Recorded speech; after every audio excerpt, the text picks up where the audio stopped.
Hi, I'm Femi OK, and you're in the stream. US immigration detention can feel more like prison than a processing centre. Paid contractors running facilities that critics say are rife with abuse. Is the government whitewashing or cleaning up the problems?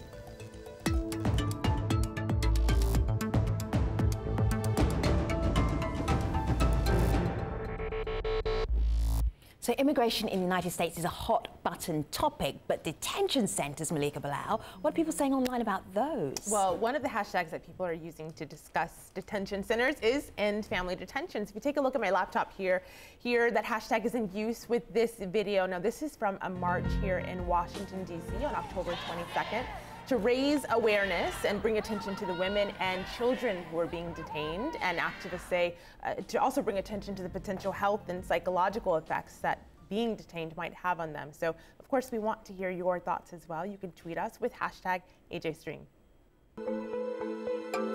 I'm Jamie Fellner. I'm Senior Advisor in the U.S. program at Human Rights Watch, and I'm in the stream. Having an immigration violation in the United States is not a crime, it's a civil violation. Yet as many as 400,000 immigrants are locked up in jails and detention centres every year. They're in there for days, months, even years, waiting to be released or deported. It's up to US Customs and Immigration Enforcement, or ICE for short, to inspect conditions inside the facilities run by public and private contractors. But a new report accuses the federal agency of overseeing, I'm going to quote the report here, a checklist culture, end of quote, where inspectors ignore or whitewash rights violations that have led to death, suicide, violence and sexual assault.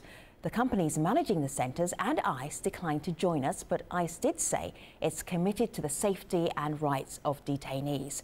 With us to discuss life and death inside US immigration detention facilities, Mary Small, Policy Director at Detention Watch, which co-authored the new report with the National Immigration Justice Centre. Dan Cabman, former US Immigration and Customs Enforcement official, now with the Washington-based Center for Immigration Studies. In San Antonio, Texas, Santiago Garcia, organizer with the National Immigrant Youth Alliance. And in New York, Adrian Moore, Vice President of Policy at the libertarian research group, the Reason Foundation. Good to have you here, everybody.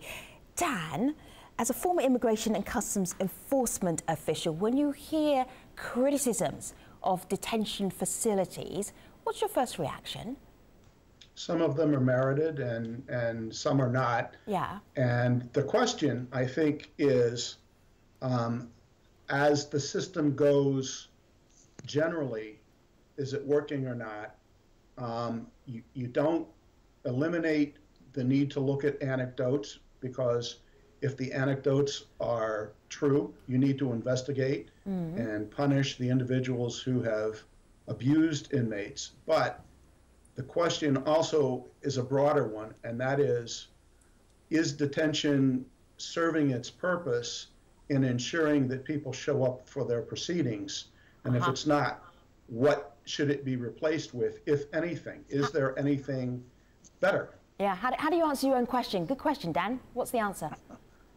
Well, I would like to believe in alternatives to detention. I'm really not right now.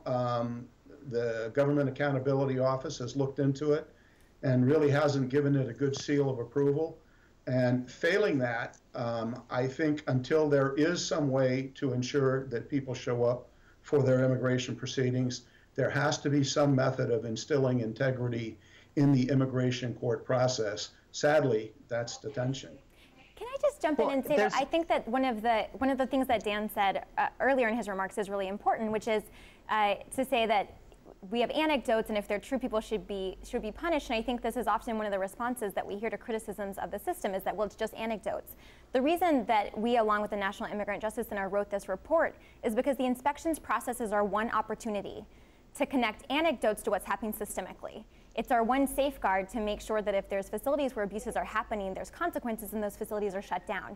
And the system is broken. The inspections process isn't working. And so I think that that's the reason behind the report and why the findings that the inspections process is failing in its main goal is so concerning.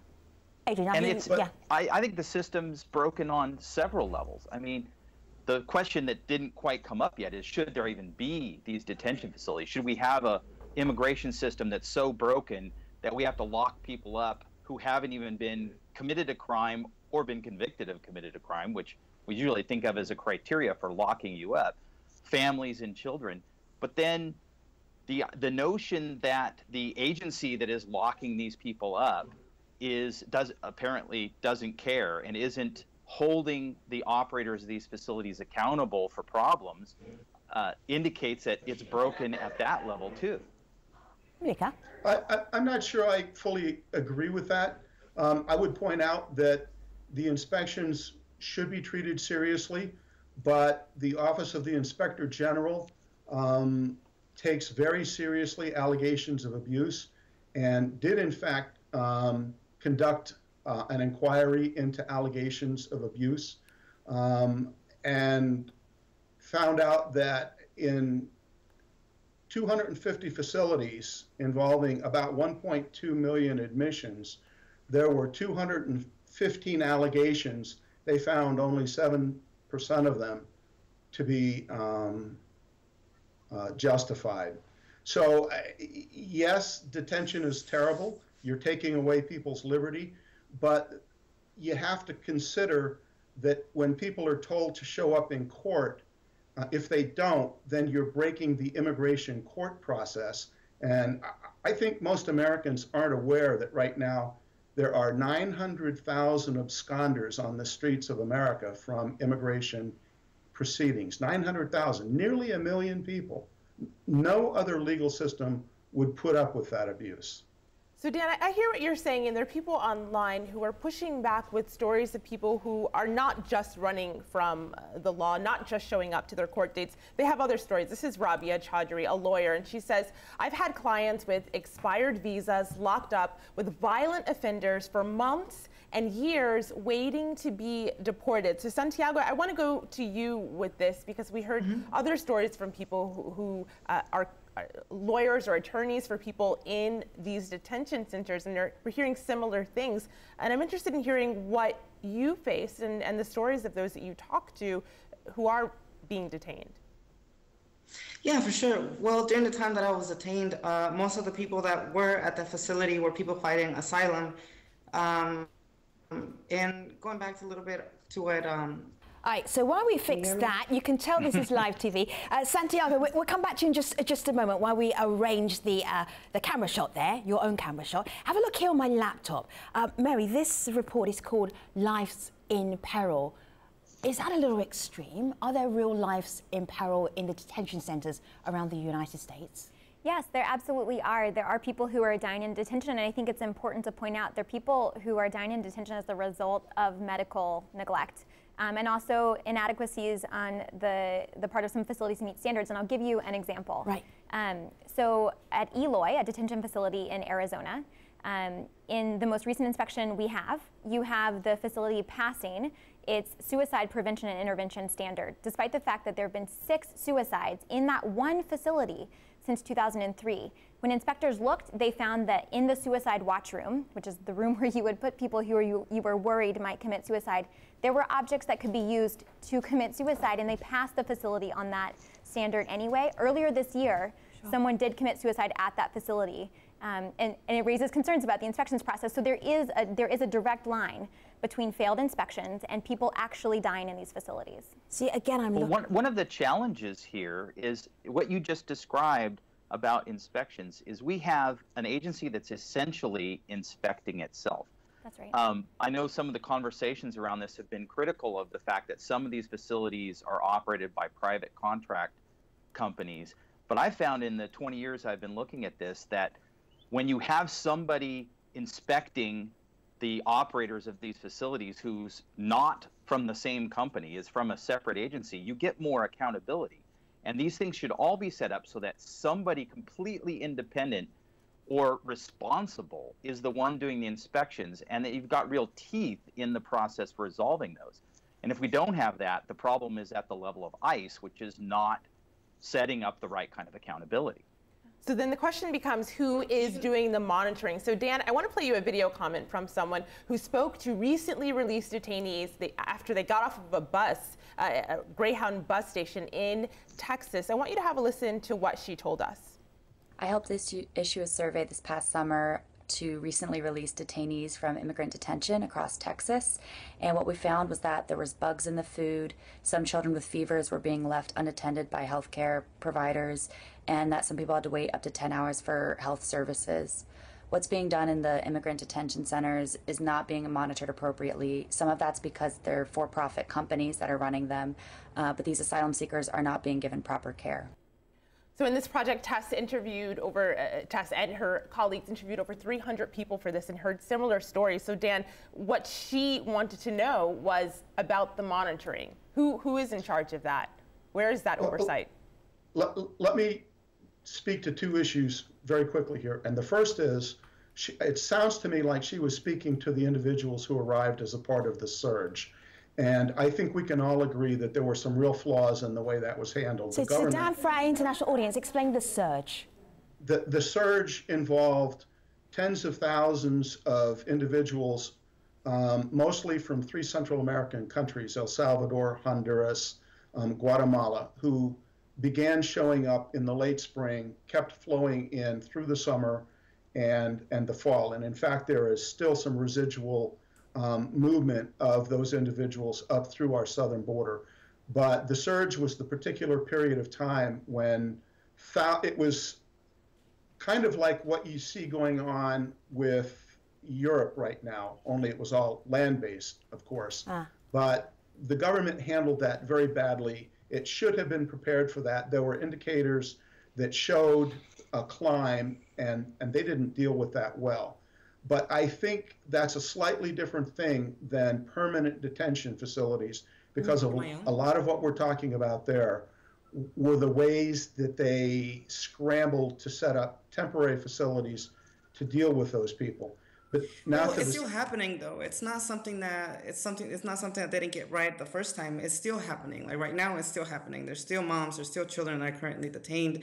And back to the comments that are being made about the inspection, it's like there's no way to fix whatever is wrong with the facilities when you have the same people that are committing that abuse going in there and arranging those inspections. So whenever, speaking about the facilities where the families are right now, well, when they have an inspection, the whole facility preps up for that inspection. They clean up, they make sure that there's food, they make sure that everybody is taken care of, so that whenever the people that are going to inspect the facility, everything looks good, everything looks in excellent condition. So there's no really good way you should never rely on the people that are holding the families detained to make those inspections, because they're not reliable. They're not truthful. I will have to say I don't have a philosophical problem whatsoever with having somebody outside do it. For instance, I mentioned the Inspector General earlier. I don't see any reason why the IG's office can't and shouldn't set up a permanent team of individuals to conduct these. So this is an obvious fix, Mary, surely.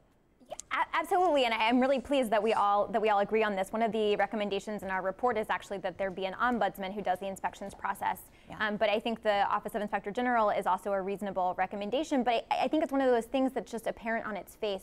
An agency can't inspect itself. Inspections have to be unannounced. They're not currently. That's just the basics of good monitoring. They're scheduled. They're actually booked by the organization who runs the facilities anyway. Exactly. And nobody's failed an inspection. That's exactly right. And just one quick point about what Santiago said that I want to make sure comes through is that the things that he's talking about in the family detention facilities are endemic throughout the entire detention system. And so I know that particularly the American public has been very focused and for very good reason on family detention over the last year. But the problems that he's talking about are true across the white system. But you're right to bring up the lack of consequences. I mean, I think that was the biggest finding of our report, is that in 2009, Congress said if a facility fails 2 inspections in a row, the government can no longer contract with that facility. Yeah. And then magically, everybody stopped failing the inspections that mattered for that consequence. And so those contracts haven't been terminated. And that's because there's bad incentives there. I mean, ICE has a good reason not to want to fail facilities on these inspections, because it's a big headache for them to then find a new facility and move those folks. That's why you need some independent accountability. Inspections are great, but if people aren't losing their jobs or otherwise being held seriously accountable, then nothing's going to change. If you had that kind of suicide rate in most privately managed facilities, you would see a termination of a contract. But if it's a state or local government facility, you don't see the termination of that contract. So it's whether you actually change things, whether people get fired, that makes change happen. Santiago, you deliberately tried to get detained, and then you succeeded. You infiltrated one of the detainee centers. Why did you do that? I think mostly because there's so much that gets talked about the conditions inside, but very little do you get to hear from actually the people that go through that experience. So I think that for me it was kind of a thing to put a face to all the issues that we were hearing about. What did you learn? Inside and actually experiencing what was your biggest firsthand. lesson from being detained for? Was it a month? You were detained for? It was for about a month. Yeah? I guess it's just like, for me it was interesting to see how much the whole process is like a small island. Like the officers, the deportation officers, like the facilities in themselves, like they can get away with so much because they're not being supervised as much as they should be, or nobody really knows what goes on in those facilities, what goes on at La Hieleras, which are the offices where people first encounter immigration. So it's like all those people that have the power to do whatever they want with the people that are there, because there's no accountability to them. So it's like this notion of these small islands where you have no power. You're like, it's you by yourself against like this big system. And imagine coming from another country, not knowing the language, not knowing the system, and having to face all of that, and having to deal with like the conditions that are inside of detention, whether you have a medical condition. There's no way for you to pay attention to your legal process when you have to worry about, am I going to be alive for like tomorrow? Did you feel like you were in prison or being detained?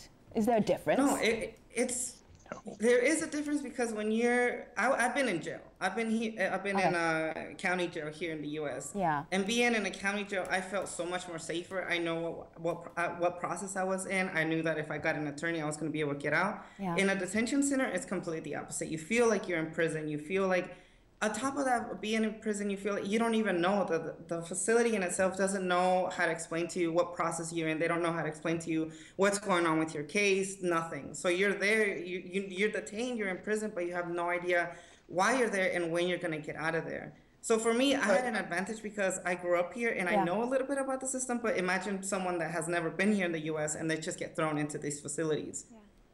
And we have good models for this stuff too. The Federal Bureau of Prisons, which runs federal prisons, and a lot of states that contract with other governments or with private companies, they have permanent people in those facilities all hours of the day, both to keep an eye on the people running the prison, but also to be someone that the inmates can go to if there's a systematic problem, so that there is that accountability. It's amazing to me that ICE doesn't do this with these contract immigration detention centers, because that's a relatively easy way to kind of have somebody watching the watchmen. You know, Adrian, it's interesting. You said there are good models. I don't know if people online completely believe that or agree with that. I want to share 2 tweets from people who are picking up on this for-profit model, and they say that this is part of the problem. This is Perna, and she says, immigration detention costs taxpayers millions per year and serves no real purpose other than private prisons. Here's another one from Rodrigo, and he says, those who profit from this are making money out of the suffering and the pain of people who are trying to escape violence and poverty. So Mary, I want to go to you with that, and this issue of for-profit companies and their role in this immigration debate. Yeah, a couple of quick points there. I mean, one, I think we should all acknowledge that there's huge problems with the criminal justice system, and so I'm not prepared to hold up the BOP as a model of doing this well. Secondly, it's not just millions, it's billions with a B. We spend $2.2 billion every year on the immigration detention system. And third, you're exactly right to bring up this question of profits. And I want to be clear, it's not just private prison corporations that are making money off of immigration detention, it's also local governments that contract to house immigration detainees as well. And we're concerned about anybody who views this as a way to make money. We're concerned about cutting costs to increase profits at a human expense, and we're concerned about the perverse incentives that accompany a money-making scheme like this. But no matter who's running it, somebody's getting paid. If you've got a group of 100 state workers who are being paid millions of dollars a month to run a facility, or a private company, or a county facility, you're paying a group of people to do this. It doesn't matter whether there's a profit motive. We get our food and our water from people with a profit motive, and we don't fear that. It's the profit motive is not the problem. The issue here is, do you have an accountable contracting system? So if it's a county, a state, a private company, or another federal agency that's running the facility, you're holding it to the appropriate standards. The profit motive doesn't introduce any evil here, just like it doesn't in the rest of our system. Well, I have to push back on that a little bit to say that's not quite an equivalent example that you're providing. When you have a group of people who are locked away with very little recourse for complaints and for accountability, and that level of vulnerability for folks who, as Santiago rightly said, may not be familiar with our process, may not speak English, whatever the privileges are that would help them navigate through the system, you have an extreme level of vulnerability, and so the profit motive, I think, does become a problem. But I sort of think we should shift to the big question that Dan greatly brought up at the very beginning, which is, should these folks be detained at all? And our position is no. Immigration detention is based on the premise that folks should be detained for an immigration status violation. And the truth is that we've decided that there's whole categories of things that are not serious enough to warrant the extreme response of incarceration. And immigration should be one of them. Have they experimented with anything besides incarceration? Because I agree. I mean, there's got to be better ways to handle at least the majority of these people. And I don't know that ICE has actually experimented with other methods. Yes, the answer to that is they have. They have let out contracts for what they call the alternatives to the ATD, Alternative to Detention Program, which involves various kinds of supervision in lieu of incarceration, sometimes electronic monitoring or bracelets. And this gets back to what I was saying, is that the Government Accountability Office found that so far the programs do not actually lend themselves to ensuring, A, that people show up in court when they're supposed to, or B, leave the United States if ultimately they're ordered to be deported. The other concern that I have about ATD programs is this. On a daily basis, you know, people who advocate this point out that on a daily basis it's a lot cheaper than detention, and that's true.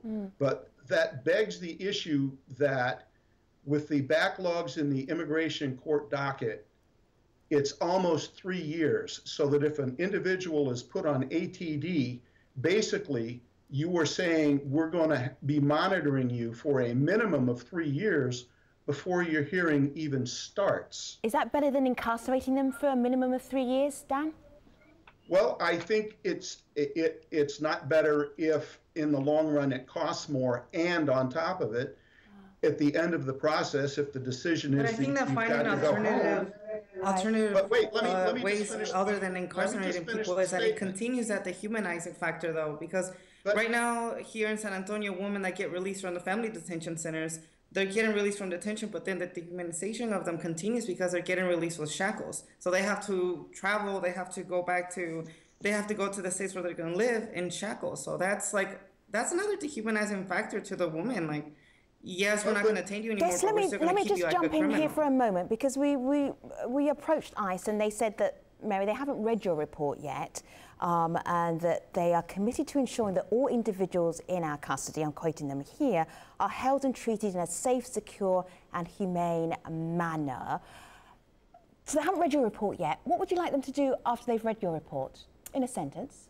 I would like for them to, I'll give you 3 quick things. 1, improve the quality of their inspections process. 2, implement real consequences for facilities that fail the inspection process.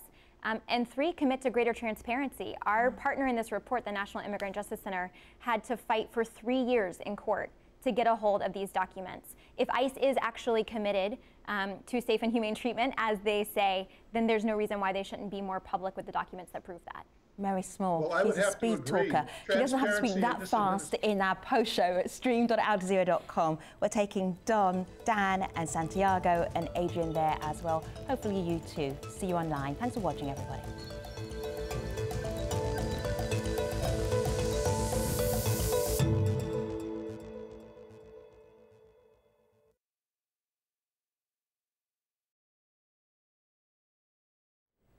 Hello again, this is the Streams Online post show. Let's get right back to the discussion. I know that Dan and Santiago and Adrian all have more to say, as did Mary, but we'll start with Malika. And the community. So, Mary, as we headed into the post show, you gave a list of things that you would like to see happen. This is Bitcoin Buddhist who says that won't happen until there's enough political pressure. There's profit here, huge profit, and to the officials, authorities, the system is not broken. So Dan, I want to go to you with this next tweet, because if the system is not broken, here is a suggestion from someone who does think it is. This is Drum, who says the best method to mitigate that flight risk that you were talking about earlier in the show is to provide attorneys. All should be released. We need to create a system of free representation. What do you make of that, Dan? That's all well and good until the point at which someone's ordered deported and the attorney can't put that person on the airplane, the attorney can't put that person on the bus. And if people fail to show up when they're ordered to leave, you're back where you started. You've got fugitives on the street. So that sounds good, but when all is said and done, if you have a system without consequence, you have no system. Santiago.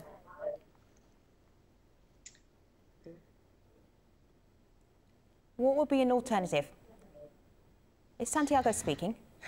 Yeah. I'm sorry. He's thinking. That sound you heard, that very quiet sound, was Santiago's brain working there. Santiago, I feel you. I have days like that too. All right, so we're wrapping up here, but I really want to hear from all the guests in terms of what would be the alternative. From Dan, I'm hearing locking up works. From Santiago, I'm hearing what? No, I don't think that locking up people works. I think that there's so many, yes, we can't control what everyone is going to do, whether they're going to show up to court. We can't control all of those people, but we know, for example, that the grand majority of people that are all detained, they're fighting asylum. They're running away from their country. So there's no way in the world that they're going to go back to those countries, the countries that they're running away from, which I definitely agree. I think that in the perfect case scenario, finding representation, free representation, for the people, the asylum seekers, to know what the process is, to give them better information on what that process is. I think that ideally would be a good alternative. But again, I think that question is very complex, and I think that's what we heard you thinking. Very complex question there. Adrian, hopefully not too complex for you. An alternative, what would it be? We heard you debating, discussing for this whole show, but what else could possibly work? Well, first, I think we need to fix the immigration system. We need to have more legal immigrants and fewer illegal immigrants. And then we just have a smaller group of people that we have to worry about adjudicating in these cases. The second thing is, I want to go back to the alternative detention programs. I've looked at lots of alternative justice programs over the years, and one thing that's always true is these people are not all the same. You have to match the process to their particulars. Some people may be more of a risk and need to be detained in some fashion. A lot of people are less of a risk, and an alternative work with them. If you have an alternative and you're just putting people in there willy-nilly, it's not going to work well. So these things have to be managed and customized if they're going to work well, and I don't think that's been fully explored. Mary, are you expecting there to be a reaction, to be any fallout from your report? I mean, we certainly welcome ICE to engage and take on these recommendations, which I'm really pleased, again, that basically everyone here agreed with. I mean, some quick points on what was just said. I think the attorney piece is really important as a response. It's not just true that the single biggest determinant of whether or not people can participate in their court hearings is having an attorney, but having an attorney also changes the outcome of those court proceedings, and that's really important. And I think on this point about alternatives, we have to think big. As a society, America is addicted to incarceration. It's our go-to policy response to all sorts of things, and we have to break ourselves from that addiction in the immigration detention context and in the mass incarceration context. Absolutely true. It's been an interesting conversation with all of your different perspectives. Let me just go back to the community one more time. Malika. I'll end with this tweet we just got. This is from Youth United, who says, "We, along with Not One More," and that's a handle and a hashtag you can check out for more tweets like this, "believe not one more family destroyed, person left behind, indifferent reaction to suffering and deportation." Mary and Dan and Santiago and Adrian, thanks for being on the stream today. Take care, everybody.